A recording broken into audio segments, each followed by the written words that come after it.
आम आदमी पार्टी के जिला अध्यक्ष मेहरबान सिंह ने स्मृति नगर गृह निर्माण समिति में पंजीयन शुल्क जमा करने के बाद भी 47 लोगों को प्लाट नहीं देने का आरोप लगाया है। वहीं इस आरोप पर समिति अध्यक्ष ने अपना पक्ष रखते हुए अवैध प्लाटिंग और अन्य आरोपों पर न्यायालय ने स्टे लगाया है की जानकारी दी है। आम आदमी पार्टी के जिला अध्यक्ष मेहरबान सिंह ने सोमवार को प्रेस वार्ता लेकर स्मृति नगर गृह निर्माण समिति पर कई गंभीर आरोप लगाए। उनका कहना है कि 25 वर्ष पूर्व प्लाट देने के नाम पर 47 लोगों से पंजीयन शुल्क 12,000 लिया गया था। उनको प्रथम प्राथमिकता दी जाएगी, लेकिन आज तक प्लाट नहीं दिया गया।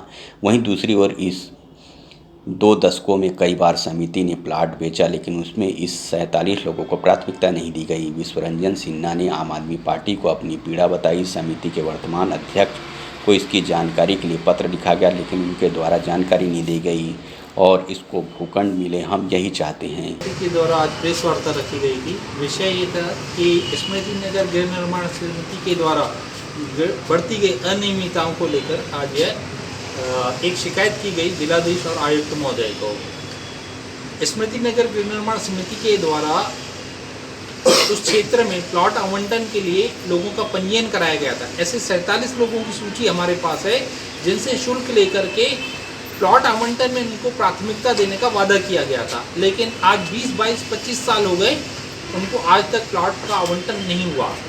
जो वैध प्लॉट थे वो आवंटित उस पीरियड में हो चुके हैं और उसके अलावा अवैध प्लॉटिंग भी हो चुकी है।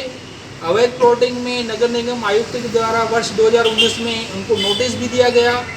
थाना सुपेला में FIR दर्ज करने के लिए भी पत्र जारी किया गया।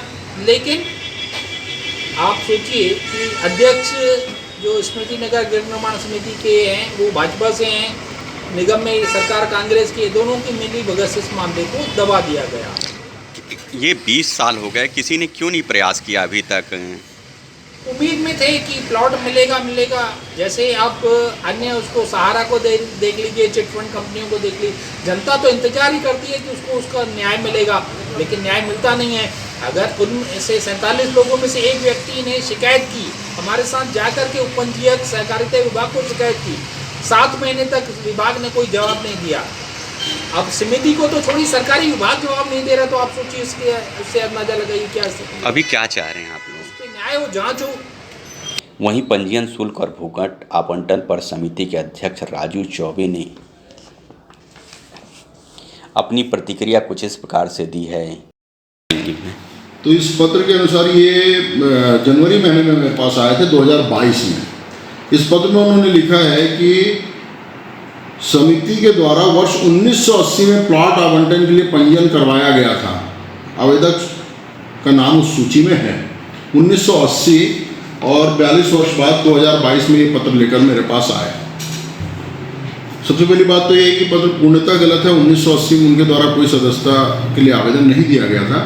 उसके बाद जैसा कि आपको दिए गए पत्र में वो लिख रहे हैं कि 2000 में पिता ANC द्वारा वर्ष 2000 में बेटे विश्वरतन सिन्हा के नाम से पंजीयन करवाया गया था और भारतीय नियम कानून में पुत्र के नाम से पिता पंजीयन करवाए, ऐसा नियम में कहीं भी नहीं जानता कि ऐसा कहीं होता है। यदि पुत्र बालिग है तो वो स्वयं आवेदन देगा और नाबालिग है तो वो आवेदन नहीं दे सकता। यदि पिता देगा तो अपने नाम से देगा। खैर ये जो भी है, 2000 में इन्होंने सदस्यता प्राप्त की और 2022 में ये मेरे पास आया। 34 प्रतिशत सदस्यों की सूची आपको प्रदान की गई है। इस विषय में आपको जानकारी देना चाहूँगा। संस्था स्मृति गृह निर्माण सहकारी संस्था जो है वो स्मृति नगर कॉलोनी का लेआउट हमने 3 भाग में अनुमोदित करवाया था। सत्यम सेक्टर, शिवम सेक्टर और सुंदरम सेक्टर। प्रारंभ के दिनों में सत्यम सेक्टर और सुंदरम सेक्टर जो है पूर्णतः विकसित हो चुके थे और जो ये बता रहे हैं सन 2000 में इनको सदस्यता प्रदान की गई थी। यदि सदस्यता प्रदान की गई थी तो तत्कालीन अध्यक्ष उसी समय उनको भूखंड का आवंटन प्राप्त कर लेना चाहिए था, यदि भूखंड उपलब्ध थे सत्यम और शिवम सेक्टर में।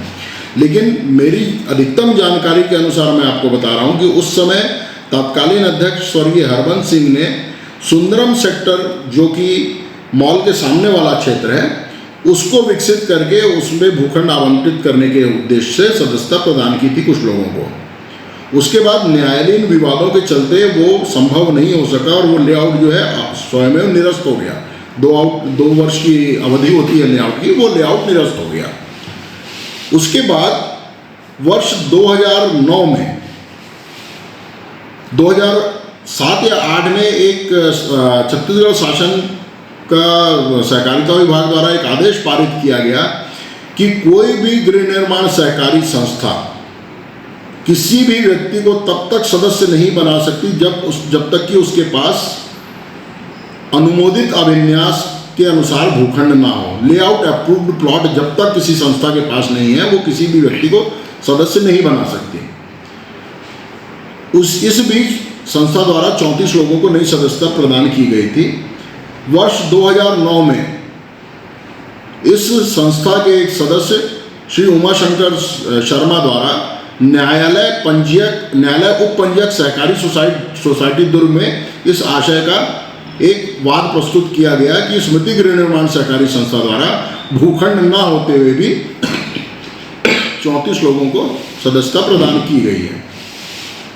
34 या जो भी संख्या रही हो, उस पर न्यायालय उप पंजीयक सहकारी सोसाइटीज दुर्ग द्वारा प्रकरण क्रमांक E64/209/2009 दिनांक 25/2/2011 को आदेश पारित किया गया है। इस आदेश की प्रतिलिपि आपके मूल आदेश आपके सामने रखा हुआ है।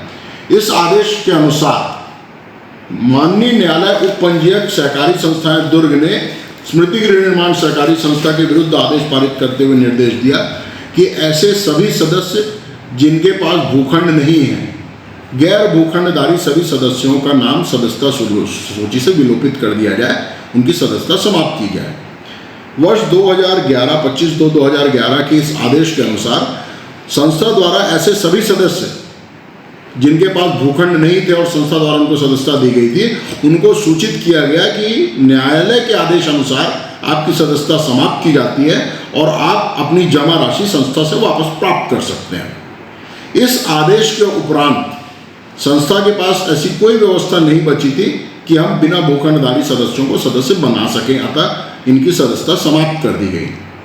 2022 में जब ये मेरे पास आए तो इनको मैंने इस न्यायालय के आदेश की प्रतिलिपि प्रदान करते हुए बता दिया था कि इस वजह से संस्था द्वारा आपकी सदस्यता समाप्त कर दी गई है, लेकिन उनकी जमा राशि संस्था में थी। मैंने ये भी कहा था कि आप संस्था से वो जमा राशि प्राप्त कर सकते हैं। उसके बावजूद भविष्य में यदि सुंदरम सेक्टर को डेवलप किया जाता है तो ऐसे सदस्य जिन्होंने पहले से पैसे जमा करके रखे उनको प्राथमिकता दी जाएगी। उस आधार पर संस्था उस पर विचार करेगी, इसका भी मैंने उनको आश्वासन दिया था।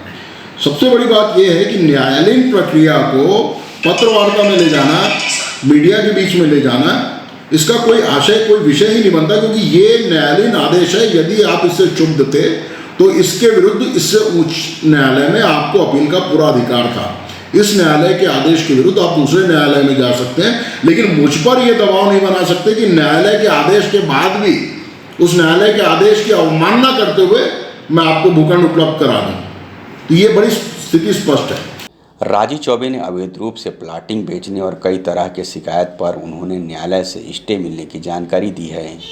रही बात अन्य आरोपों की, जो उन्होंने कहा है कि नगर निगम द्वारा FIR फलाना ढिकाना ये जो भी है, आपको एक बात बता दूं, संस्था के ऐसे सदस्य जो पिछले कई वर्षों से चुनाव हारने के बाद लगातार मेरे विरुद्ध या संस्था की कार्यकारिणी के विरुद्ध फर्जी और झूठी शिकायतें करते रहे, जिसमें एक शिकायत अवैध प्लॉटिंग को लेकर भी हुई थी।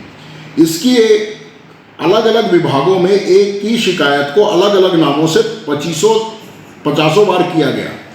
इन सभी शिकायतों से शुद्ध होकर जब प्रधानमंत्री कार्यालय में शिकायत की गई तो ये जांच हुआ, प्रधानमंत्री कार्यालय के आदेश से एक जांच हुआ। उस जांच का प्रतिवेदन मैं आपके सामने रख रहा हूँ। इस जांच के प्रधानमंत्री कार्यालय की जांच में बड़ा स्पष्ट रूप से कहा गया कि शिकायतकर्ताओं के सारे आरोप निराधार पाए गए। ये उसका जांच प्रतिवेदन है। प्रधानमंत्री कार्यालय से जांच के बावजूद और इसके शिकायत के इस बिंदु के संबंध में शिकायतकर्ताओं द्वारा ऐसा कोई भी दस्तावेजी साक्ष्य संलग्न प्रस्तुत नहीं किया गया। जांच के दौरान भी संबंधित कोई प्रमाण प्रस्तुत नहीं किया गया। संस्था के लिए पूर्व में स्वीकृत अनुमोदित अभिन्यास दिनांक वर्णित भूखंडों संस्था के विक्रय किए गए 70 भूखंडों को सम्मिलित करते हुए संशोधन लेआउट को स्वीकृत करने हेतु नगर तथा ग्राम निवेश अधिनियम की धारा 30A के तहत सक्षम प्राधिकारी के संयुक्त संचालक नगर निगम को प्रेषित किया गया है। तो संस्था द्वारा ऐसे भूखंड जो कि लेआउट से बाहर थे, पूर्व के अध्यक्षों द्वारा भी आवंटित किया गया था, उसको भी नियमित करने हेतु हमने जो एक्ट में जो प्रावधान है टाउन कंट्री प्लानिंग एक्ट में, उसके तहत हमारे जो लेआउट के संशोधन का एक आवेदन ऑलरेडी दे रखा है, उसको विचाराधीन है न्यायालय में। उसके बावजूद जब ये लगातार शिकायतें की गई, प्रधानमंत्री कार्यालय से मुझे क्लीन चिट देने के बाद भी एक ही विषय को लेकर अलग अलग शिकायतें की गई और नगर निगम द्वारा इस प्रकार की कार्रवाई की गई, तब इससे क्षुब्ध होकर मैं माननीय उच्च न्यायालय के समक्ष गया। ये देखिए, ये माननीय उच्च न्यायालय का आदेश है बिलासपुर का, ये है आदेश दिनांक 18/6/2020। माननीय उच्च न्यायालय बिलासपुर ने मेरे विरुद्ध लगातार एक ही विषय को लेकर अलग अलग शिकायतें की जाने के कारण किसी भी प्रकार की जांच से पर स्थगन आदेश पारित किया, स्टे ऑर्डर दे दिया है। तो इस प्रकार स्मृति नगर के विरुद्ध की गई सारी शिकायतों पे माननीय उच्च न्यायालय के आदेश के अनुसार स्थगन प्राप्त करके मैंने रखा हुआ है। अब इन न्यायालयीन प्रक्रिया के बाद यदि वो चाहते हैं कि मुझ पर दबाव बनाकर या मीडिया में जाकर या समाचार पत्रों और टीवी चैनलों के माध्यम से मुझ पर दबाव बनाए, तो ये नियम विपरीत है, न्यायालय की अवमानना है, मेरे ऊपर दबाव बनाने का प्रयास है। इसके विरुद्ध मैं भी न्यायालय जाऊंगा।